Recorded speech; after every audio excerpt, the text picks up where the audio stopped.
जमात इस्लामी के जलसा को गुजरात स्टेडियम में इजाजत न मिलने पर जिला कौंसिल हॉल के सामने सड़क पर ही पंडाल सजा दिया गया। जलसा की तैयारियों के दौरान इंतजामिया और पुलिस ने सिक्योरिटी न देने का ऐलान किया, मगर जब जलसा की तैयारियां मुकम्मल हुई तो इंतजामिया और पुलिस ने पूरे शहर गुजरात में जलसा में आने वाले तमाम अफराद को सिक्योरिटी हदशात के पेश नजर जलसे में शिरकत से रोकने के लिए कई हरबे इस्तेमाल किए। इसके बावजूद हजारों अफराद जलसा आम में पहुँचे। आज भी वही थाना है, वो पटवारी और कानूगो का निजाम जो अंग्रेज की यादगार है, तुम उसको नहीं बदल सके।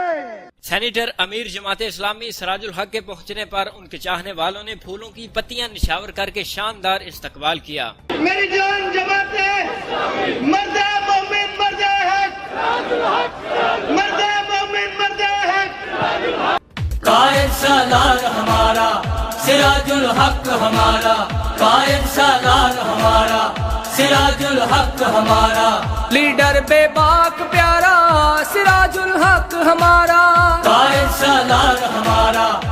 जलसा में मियां अदरी साहब बैकनावाला, Malik Faisal Javed अफखारियां, youth counsellor डिंगा, advocate Latif लंगड़ियार और दीगर जमात में नए शामिल होने वाले अफराद को खुशामदीद कहा गया। तकरीब में नन्हे बच्चों ने गुब्बारे लहराकर और फंड्स में हिस्सा डालकर जमात इस्लामी से अपनी मोहब्बत का इजहार किया। तकरीब में डॉक्टर तारक सलीम ने खिताब करते हुए कहा कि पूरे मुल्क में जैली अद्वियात की सप्लाई करने वालों की सरपरस्ती हुकूमत कर रही है। गुजरात के सरकारी अस्पतालों में 7 साल से करोड़ों रुपए की जैली अद्वियात उन खातिन को, उन बच्चों को दी गई कि जिनकी कोई बिल वारंटी नहीं थी, जिनका कोई रिकॉर्ड मौजूद नहीं था।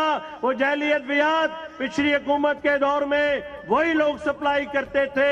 आज गंगा के पानी से नहाकर मुस्लिम लीग की क़यादत के साए के नीचे आज फिर वो जैली अद्वियात सप्लाई कर रहे हैं। जलसा में खिताब के दौरान सेनेटर जमात इस्लामी सिराजुल हक ने मौजूदा हुकूमत को खरी खरी सुना दी। मैं पंजाब की हुकूमत से पूछना चाहता हूं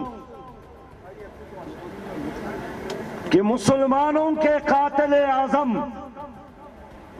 कश्मीरियों के कातिल आजम, बंगाल में पाक फौज के कातिल और दुश्मन मोदी का इस्तेकबाल करते हो, उनको आमों के तोहफे बेचते हो, उनको साड़ियों के तोहफे पेश करते हो, उनको रावण बुलाते हो और सिराजुल हक के लिए गुजरात स्टेडियम का दरवाजा बंद है। आखिर क्यों? मैं इंतजामिया को खबरदार करना चाहता हूं कि हर महीने आप जो तनख्वाह लेते हैं ये हुकूमत नहीं अवाम देती है, ये हमारे टैक्सों की तनख्वाहें हैं, ये हमारा खून पसीना है। अगर तुम किसी खानदान के नौकरी करना चाहते हो तो फिर नौकरी छोड़कर उनके गटर को साफ करो। इस मुल्क में हम नजरियाती दहशतगर्दी को नहीं करने देंगे।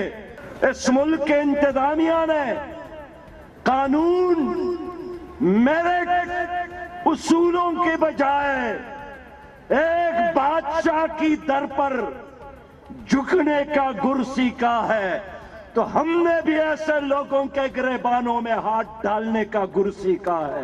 कैमरामैन इजाज ईजे के साथ मोहम्मद सनाउर रहमान, न्यूज अलर्ट गुजरात।